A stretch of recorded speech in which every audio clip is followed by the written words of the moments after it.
साथ शुरुआत करेंगे। रूस और यूक्रेन के युद्ध का असर अब भारतीय नागरिकों पर दिखने लगा है। एक भारतीय नागरिक की यूक्रेन के अंदर मृत्यु हो गई है।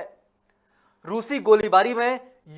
यूक्रेन के अंदर भारतीय नागरिक की मृत्यु हुई है। भारतीय छात्र जो मेडिकल यूनिवर्सिटी में पढ़ाई कर रहे थे, 21 साल की उम्र है और कर्नाटक के रहने वाले थे।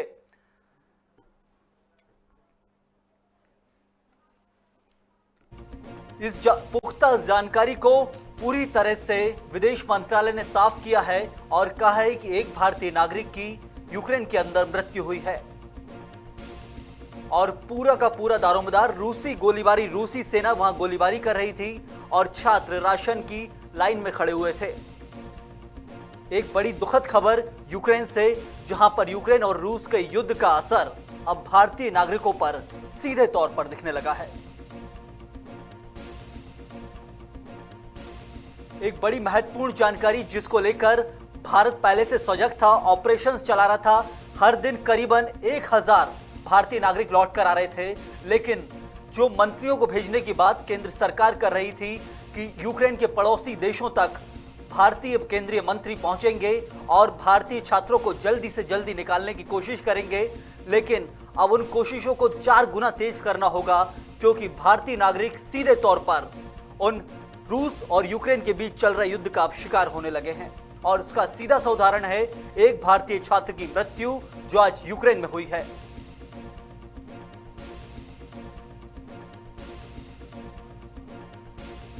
और इसी खबर पर ज्यादा जानकारी के लिए हमारे साथ संवाददाता प्रदीप तलरेजा जुड़ चुके हैं।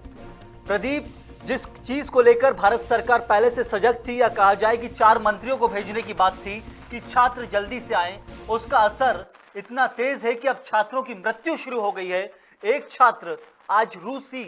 सेना की गोलीबारी से मारा गया है। प्रदीप। बिल्कुल, आज ये बहुत बड़ी खबर है कि रूस और यूक्रेन के बीच चल रहे विवाद में आज कहीं न कहीं एक भारतीय मूल जो भारतीय छात्र है उसकी एक रूस की गोलीबारी के दौरान मृत्यु हुई है। लगातार सरकार ये कोशिश कर रही है कि किसी तरीके से बच्चों को जल्द से जल्द वापस भारत लाया जाए, किसी भी बच्चों को जनहानि ना हो, उसको लेकर सरकार लगातार प्रयास कर रही थी। लेकिन आज जिस प्रकार से एक दुखद घटना जो इस बच्चे की हुई है, जिस बच्चे का नाम नवीन बताया जा रहा है कि उस बच्चे की जो मृत्यु हुई है, कहीं ना कहीं ये दर्दनाक घटना जो है आज भारत के लिए कहीं ना कहीं एक बड़ी चिंता की लकीर जो खींच के चली गई। प्रदीप, साथ ही साथ ये भी कहा जा रहा है कि यूक्रेन में जो इंडियन एम्बेसी है उसका कहना है कि जल्दी से भारतीय छात्र कीव शहर को छोड़ दें। जो राजधानी कीव है वो आज इस समय डेंजर जोन बन चुकी है। सीधे तौर पर रूसी सेना आज 6ठे दिन युद्ध का और कब्जा करने के लिए उतारू है। जी देखिए, बिल्कुल आज जिस प्रकार से जो पूरा मामला है और मामले के दौरान हमने देखा है कि लगातार चीन जो है लगातार माफ कीजिएगा जो रूस है लगातार यूक्रेन के ऊपर हमला कर रहा है। लगातार ये देखा जा रहा है कि जिस प्रकार से हमले की कार्रवाइयां की जा रही है, रूसी टैंक के फाइटर जेट जो है वो निशाना बनाए हुए हैं। लेकिन लगातार ये रूस के द्वारा या यूक्रेन के द्वारा कहा गया था कि जो लोग वहां पर रहते हैं उनका किसी प्रकार से जनहानि ना हो। लेकिन इसके बावजूद भी आज एक जो जनहानि हुई है वो कहीं ना कहीं एक दर्दनाक घटना जरूर है। लेकिन अगर बात हम करें MEA की, तो उनका साफ तौर पर आज उन्होंने कहा दोनों जो देश हैं, चाहे वो यूक्रेन हो चाहे रूस हो, तो दोनों के राजदूतों को इसके लिए तत्काल बैठक के लिए बुलाया है। इस बैठक के दौरान में निर्णय लिए जाएंगे। सिर्फ इसमें अगर हम बात करें कि सिर्फ ये भारतीय मूल के ही बच्चे वहां पर नहीं है, वहाँ पाकिस्तान सहित अन्य देशों के भी बच्चे वहां पर फंसे हुए, कहीं ना कहीं उनको लेकर जवाबदारी जो है वो तय होनी चाहिए। और इसी जवाबदारी को तय को देखते हुए इस प्रकार निर्णय होना चाहिए कि जो वहाँ पर बच्चे हैं या भारत के नहीं अपितु अन्य देशों के जो बच्चे वहाँ पर पढ़ाई के लिए पहुंचे हुए हैं उनको कम से कम वहाँ पर जनहानि का सामना न करना पड़े। प्रदीप, एक सवाल और उठता है कि आपने बहुत बड़ी बात कही है कि वहां सिर्फ भारत के नहीं पूरी दुनिया के कई देशों के बच्चे पढ़ने वहां पर आते हैं, लेकिन ऐसे में कुछ समय के लिए युद्ध को रोककर यदि उन लोगों का जो एग्जिट होता है, जो बच्चे वहां पर पढ़ने के लिए आए हैं या फिर जो नागरिक दूसरे देशों के फंसे हुए हैं, इसको लेकर संयुक्त राष्ट्र में भी एक सवाल उठना चाहिए था कि बैठकें हो रही हैं बड़ी बड़ी, जहां पर युद्ध को कुछ समय के लिए विराम देकर सिर्फ लोग अपने देश के नागरिकों को निकाल सके। ये एक बड़ा सवाल उठता है प्रदीप। देखिए संभवतः इस प्रकार की चीजें जो है वो युद्ध शुरू होने के बाद रुकना बहुत ही मुश्किल माना जाता है, क्योंकि एक बार अगर युद्ध का आगाज होने के बाद इन चीजों को जो है कहीं ना कहीं रोकना संभव नहीं होता है। लेकिन जिस प्रकार से हमने देखा है कि चाहे पोलैंड हो, चाहे रोमानिया हो, चाहे हंगरी हो, लगातार इन जगहों से जो है जो छात्र छात्राएं उनको निकालने का काम लगातार प्रयास किए जा रहे हैं कि उन देशों की कनेक्टिविटी को देखते हुए वहां के लोगों को जल्द से जल्द उनके देशों तक पहुंचाया जाए। लगातार संयुक्त राष्ट्र अमेरिका भी इस बात को उठाता है कि जो लोग हैं, जो यहाँ पर रहने वाले जो लोग हैं, उनकी कहीं ना कहीं जो है हत्या न की जाए, क्योंकि जब हमला होता है तो हमला के दौरान में ये नहीं देखा जा सकता कि कौन हिंदुस्तान का नागरिक है या किसी अन्य देश का कोई नागरिक है। लेकिन इस प्रकार की जो पूरी बातों को देखा जाए, जिस प्रकार से खिड़की में जिस प्रकार से भारतीय छात्र की आज मृत्यु हुई है, तो कहीं ना कहीं आने वाले समय में ये एक बड़ा इस चीज को लेकर के फैसला लिया जा सकता है। क्योंकि अभी अगर हमने देखा तो नाटो के अंदर जो लोग बैठे हैं, अभी भी कोई भी, चाहे वो रूस हो या यूक्रेन हो, किसी को समर्थन देते हुए नहीं आ रहे हैं। जरूर। लेकिन अगर इसी प्रकार से लगातार जो बच्चों की वहां पर मृत्यु होती है या अन्य प्रदेशों, अन्य देशों के लोगों के बच्चों की कहीं ना कहीं मृत्यु होती है, उसको लेकर के ये देखा जा सकता है कि आने वाले समय में कहीं ना कहीं नाटो जो है वो एक बड़ी भूमिका निभा सकता है और वो अन्य जो देश हैं जो वहां पर जिनके बच्चे फंसे हुए हैं वो युद्ध में भी शामिल हो सकते हैं। ऐसे में युद्ध को और ज्यादा न खींचते हुए वहां पर रहने वाले लोगों को पहले निकालने का जो प्रयास है उसको और तेजी लाने की जरूरत है, चाहे वो भारत हो या अन्य देश। एक चिंता करने वाला सवाल यह भी है प्रदीप कि अभी जो भारतीय नागरिक, भारतीय छात्र वहां फंसे हुए हैं, उनके परिजन भारत में, अब चिंता उनकी बहुत ज्यादा बढ़ जाएगी, क्योंकि एक छात्र की मृत्यु हो जाना उन परिजनों के लिए बहुत बड़ा चिंता का विषय रहेगा जो छात्र अभी वहां फंसे हुए हैं। प्रदीप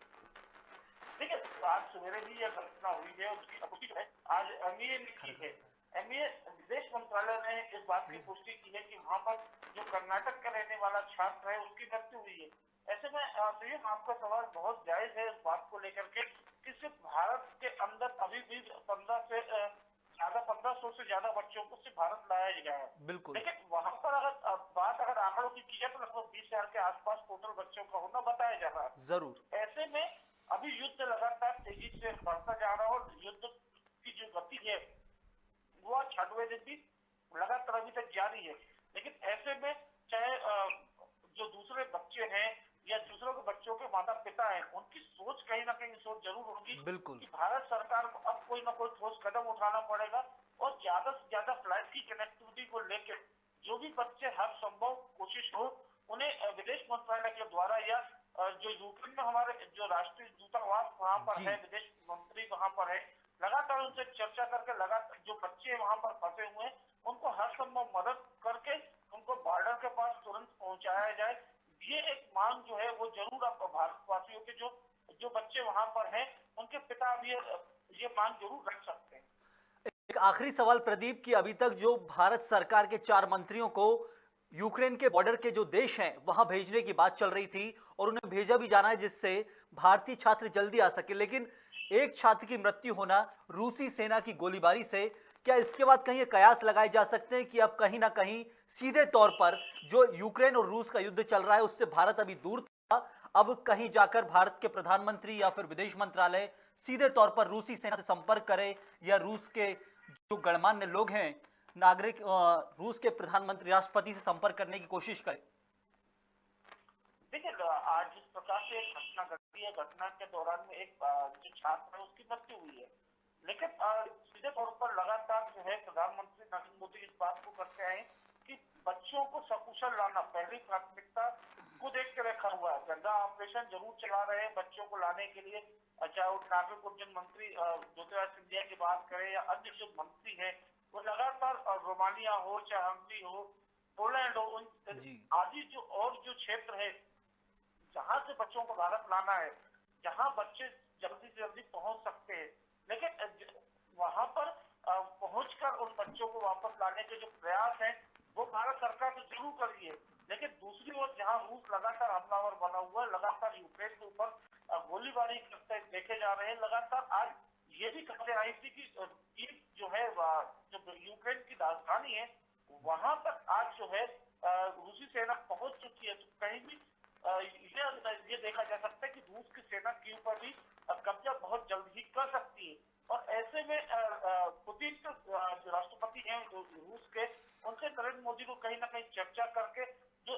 भारतीय छात्र नहीं अपितु पूरे विश्व के जो छात्र वहां पर हैं, वो चाहे किसी भी जाति धर्म मजहब के हो, चाहे किसी भी देश के हो, ऐसे में सभी वहां के जो राष्ट्रपति है, प्रधानमंत्री है, उनको रूस से कहीं ना कहीं इस बात पर चर्चा करनी चाहिए कि जहां पर जो छात्र छात्राएं वहां पर है, उन जगहों पर गोलीबारी न की जाए। साथ ही जो वहां पर लोग फंसे होने, जल्द से जल्द बंकरों में जो लोग छुपे हुए हैं या अन्य जगहों पर जो लोग वहां पर मौजूद है, उन्हें कहीं ना कहीं जल्दी से जल्दी उनके देशों तक पहुंचाने के जो प्रयास है वो सरकारों को करने चाहिए। जरूर प्रदीप, रहवासी इलाकों को लेकर आप बात कर रहे हैं कि रहवासी इलाकों में गोलीबारी को रोका जाए, लेकिन अभी रूस वहीं आक्रामक है। बहुत शुक्रिया आपका।